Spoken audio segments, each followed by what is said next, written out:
What's up, everybody? Hey guys, Colossal Killer, and I'm coming to you with my blue-black Umbrella Corp tech deck. But before I get started, make sure you hit that bell, subscribe to my channel, so you can get notifications on all my new videos. But without further ado, let's get started. So basically, what this deck is, it summons out zombie 2/2 zombie tokens no matter what, for the most part. Like, for example, I'm going to start off with my 1-cost creatures. I mean, not sorry, 2-cost.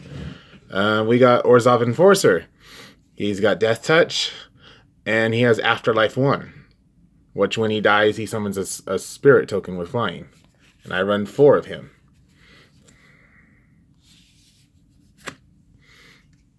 Next, I run 2 Zulaport Cutthroats. Whenever he dies or another creature I control dies, each opponent loses a life and I gain a life. He works hella good in here because there's a lot of creatures that die in this deck. Next, we've got Doomed Dissenter. When this card dies, create a 2/2 zombie token. So yeah, I run 4 of him because it would be stupid not to in this kind of a deck. Okay, and looks like the last 2-cost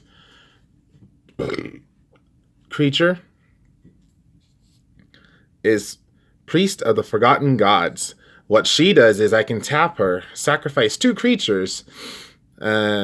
Any number of target players each lose 2 life and sacrifice a creature.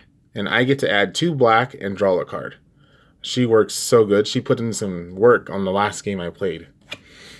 And that's my 2-cost.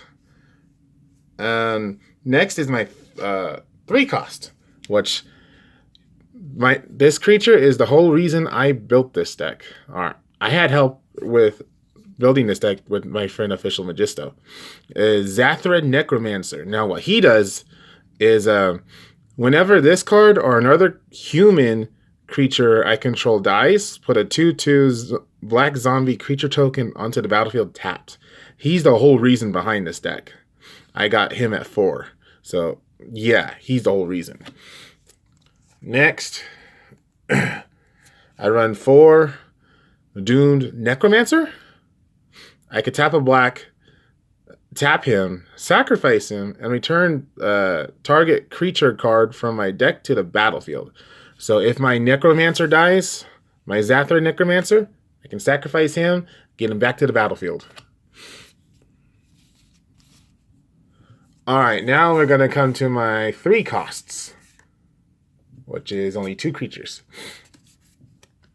I run 2 Vizier the Scorpion. What he does is when he enters the battlefield, he amasses 1. And zombie tokens I control have Death Touch. So yeah, he's hella good in here. And then my last 3-cost creature. He's a blue, black, and 1 other called Gleaming Overseer. When this one enters the battlefield, I amass 1. And zombie tokens I control have Hexproof and Menace. He put in some work the last game. It was like hella. And then we've got a 4-cost creature, which I'm only running 1 since it's a legendary. It's called Whisper Blood Lingerist, which I might have butchered that last part, but oh well. A legendary human cleric. And you can tap her, I'm going to say it's a her, sacrifice 2 creatures, return target creature card from your graveyard to the battlefield. Yeah, I actually got to use her the last game. So, I sacrificed 2 creatures, one of them being my Zulaport Cutthroat. So, and I had like 2 on the board. So, I sacrificed the 2 creatures, I brought back the Zulaport, and I got a zombie token with it too. So yeah, I actually used, no, it was my priest. And it looks like the last creature I run 2 of, and it's a 5 cost Eternal Skylord. This one amasses 2 when it enters the battlefield. And zombie tokens I control have flying, because zombies are supposed to fly. So yeah, that's hella fun. That's my creatures. All right. Next is my spells. Here we go. Okay, so I run 3. Yeah, okay, so for spells, I run 3 Dark Salvation. 1 black and 2 X. It says target player puts X 2/2 black zombie creature tokens onto the battlefield.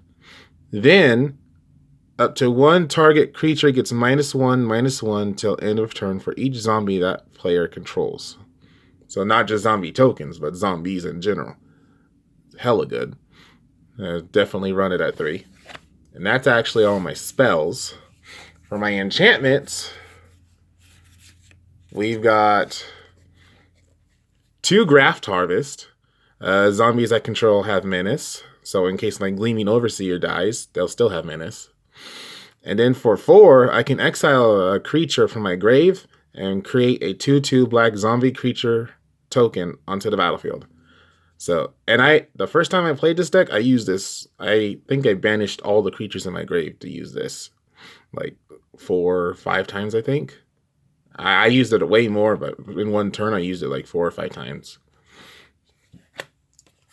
And then my friend told me about this card, which actually makes the deck so much more consistent. It's a 2 cost. It's called Arcane Adaptation. And it says, as this card enters the battlefield, choose a creature type. Creatures you control of the chosen type in addition to their other types. The same is said for creature spells you control and creature cards that are not on the battlefield. So with this, I combo with my Zathra Necromancer. So I make everything human.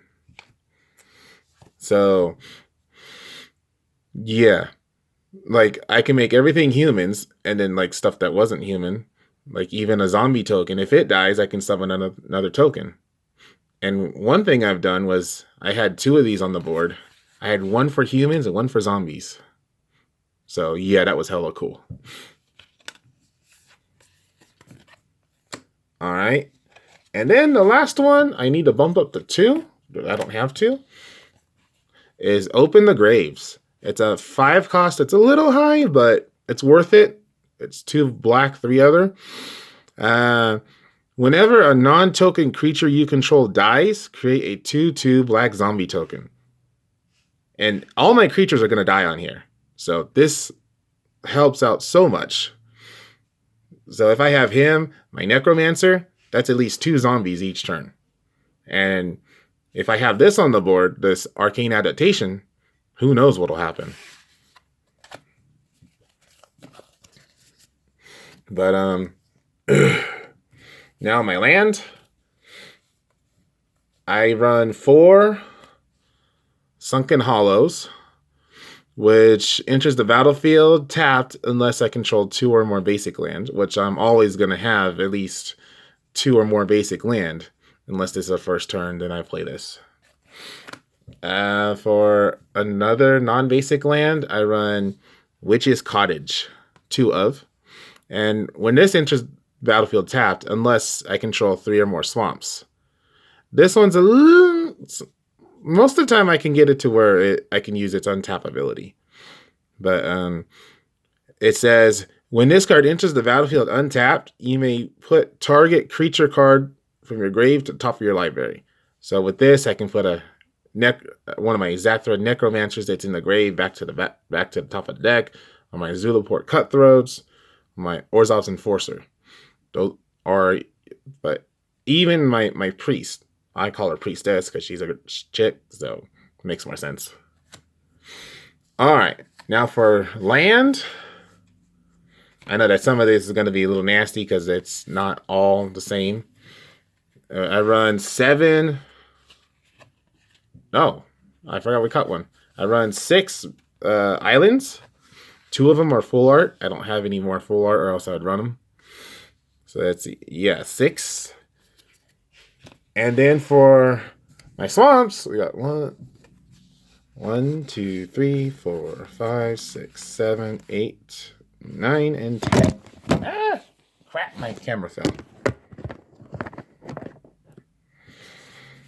Yeah, I run 10 swamps, 6 islands, and 6 non-basic lands. And for my tokens, I have 1, 2, 3 zombie 2/2 tokens. I want to get more because I like collecting the different artworks. It's just hella cool to see how cool the artworks are. And I know that there's more that I don't have, but these 3 will have to do for right now.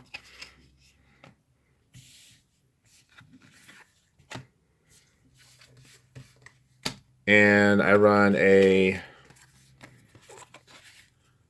zombie army token and a black-white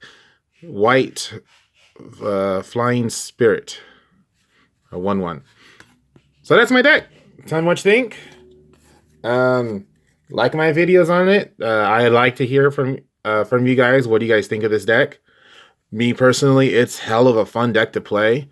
I definitely would recommend trying it out and see for yourselves. If you do, tell me what you think. Let me know in the comments if you liked it or didn't like it. You recommend anything. But yeah, and if you give it a thumbs down, tell me why, because that kind of bugs me. But anyways, until next time, my killers, stay safe, be smart, don't be stupid. And with that, I'll see you on the next video.